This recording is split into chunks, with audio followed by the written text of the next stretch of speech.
Back to our top story. The Business Secretary Jacob Rees-Mogg unveiling that new support package with the aim of slashing businesses' energy bills by half for this next 6 months, meant to save thousands of British firms from collapse. The scheme capping bills for businesses whilst removing the green levies too. Well, let's talk to Conservative Ed Vaizey. He was a culture minister in the last government and also former Labour MP. Were you a minister, Stephen? Stephen Pound? I just feel like I need to check my ministerial history. 10 years in Northern Ireland, yeah. I thought you were former Northern Ireland minister. Gentlemen, good to see you both. Your reaction, first of all, to the business package. And we should say it's not just a business package. It's for hospitals, it's for schools, it's for charities.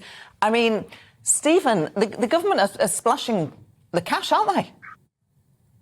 Well, they are, and it's pretty much overdue. I think the problem is that Liz Truss has been writing cheques without any guarantee that she's going to be able to cash them, and basically it's going to be our grandchildren that are going to cash them. So I think that's the difficult thing. Spending money on the NHS is the easy bit. You know, we've all done that, and every party, every government has done it. The really difficult thing is I wish there was a PMQs today, and somebody could stand up and just ask the simple question, but when on earth can we as a nation just gather together, leave aside partisan party politics, leave aside the point scoring, leave aside all the petty nonsense, and just say the NHS is in the departure lounge at the present time. We're in the sort of end-of-life care. We have to simply, as a nation, get together, bury our differences before we start burying our population. I wish to God somebody would say that. It's not about money. It's about structure. It's about organisation. It's about entitlement. It's about medical advances. All those things that are the third rail in politics. You touch them at your peril, but I think we've got to grasp them. Yeah, but clearly, obviously, money is of absolute importance to those businesses. Let's just bring Ed Vaizey in. And Ed, it is a substantial package. Jacob Rees-Mogg, of course, not being able to put a final figure on it for obvious reasons. But some businesses have said, well, this is great, but it's only a short-term fix because it's only for 6 months. Yeah, it is a short-term fix, but you question whether you can look beyond 6 months. We don't know how things are going to shape up in Ukraine. We've obviously seen, and I'm sure we'll talk about it, President Putin's very worrying speech this morning. So I think the government has done the right thing. It is, you know, if you like, COVID Mark II, where the government has to make a big cash intervention to keep people going. I was delighted. I had a lot of questions in the run-up to this statement from charities and so on saying, are we going to be covered by this as well? But they've covered public services and charities as well as businesses. It's a sensible intervention in the sense that it will potentially save money because, you know, businesses going bust and not being able to get back, people becoming unemployed because they can't afford to pay their energy costs. You avert that as well. So I think it is a sensible approach. The key Labour attack is not about the future of the NHS. The key Labour attack is why aren't the energy companies putting their shoulder to the wheel and paying for this through a windfall tax? That's Keir Starmer's opportunity. Was there, if there'd been a PMQs today? And that's a debate I think that will go on, and I think Keir Starmer will major on it at the party conference. Stephen, back to you.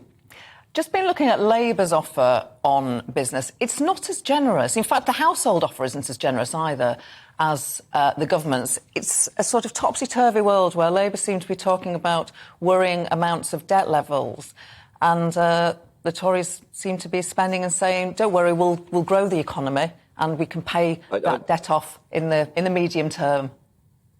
I know it's wonderful to be in the world with a mature, pragmatic, sensible, serious, sober, grown-up Labour Party. It's quite refreshing, I have to say. But look, in fact, a lot of the information, a lot of the detail will come out at the weekend. But what we've actually done, we've talked about, incorporating, say, the £400 offer that was originally on the table a couple of weeks ago into a cap. Now, the problem with an energy price cap is it's actually a price cap per kilowatt hour. It's not a price cap per total expenditure on the average household. There is no average household. If it was a price cap simply for every single person in the country, then basically everybody would be spending up to that, and then what would happen? So it's the present situation is confused. But as Ed, who I always thought was on the far too sensible of a wing of the Conservative Party to take the whip all that time. But Ed is absolutely right. How on earth can we justify truly obscene profits from the energy providers. Because let's think, I think since privatisation of the utilities, I think 93% of the profit, or the surplus value, if you want to call it that, has actually gone out in dividends.